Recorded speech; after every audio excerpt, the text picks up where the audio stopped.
Hello everyone, ఎలా ఉన్నారు? మేమైతే చాలా బాగున్నాం.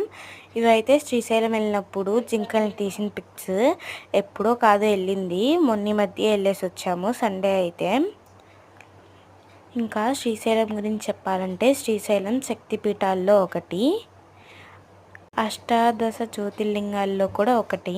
మేమైతే శ్రీశైలం వెళ్ళినప్పుడు స్పర్శ దర్శనానికి బుక్ చేసుకున్నాం. స్పర్శ దర్శనం అంటే వెళ్ళి శివుణ్ణి మన చేతులతో తాకటమే. శివలింగం కిందకు ఉంటుంది, శివునికి తాకి పువ్వులు పెట్టచ్చు, మనని పట్టుకొని ఇస్తారు, పువ్వులు కూడా మనమే పెట్టచ్చు. అబ్బా అనుకుంటూ వెళ్ళాము, చాలా బాగుంది, చాలా బాగా అనిపించింది. మీలో ఎవరైనా స్పర్శ దర్శనానికి వెళ్ళారా? ఇంకా మీరు ఏ దర్శనాలకు వెళ్ళారో నాకైతే కామెంట్స్లో చెప్పండి. మేమైతే శ్రీశైలం బస్సులో వెళ్ళాం. బస్సులో వెళ్ళినప్పుడు నాదైతే మామూలు ఎక్స్పీరియన్స్ కాదు అసలు.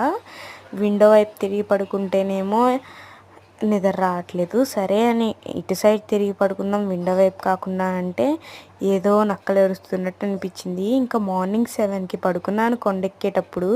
మళ్ళీ ఎమ్మటే లెగిచేసాను కొండెక్కేటప్పుడు చూడాలి అనుకుంటూ.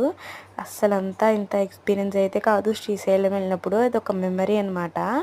మీకు అలాంటి ఏమైనా జరిగితే కామెంట్స్లో అయితే షేర్ చేయండి. ఇంక ఇక్కడ నాకు జింకలు అయితే చాలా బాగా నచ్చేసాయి. ప్లీజ్ మరి మన ఛానల్ని లైక్ చేసి కామెంట్ చేయండి, ఫ్రెండ్స్కి సబ్స్క్రైబ్ చేసుకోమని చెప్పండి. Thank you for watching our SS Vani vlogs. Bye bye. ఇంకొకసారి మంచి వీడియోతో కలుస్తా.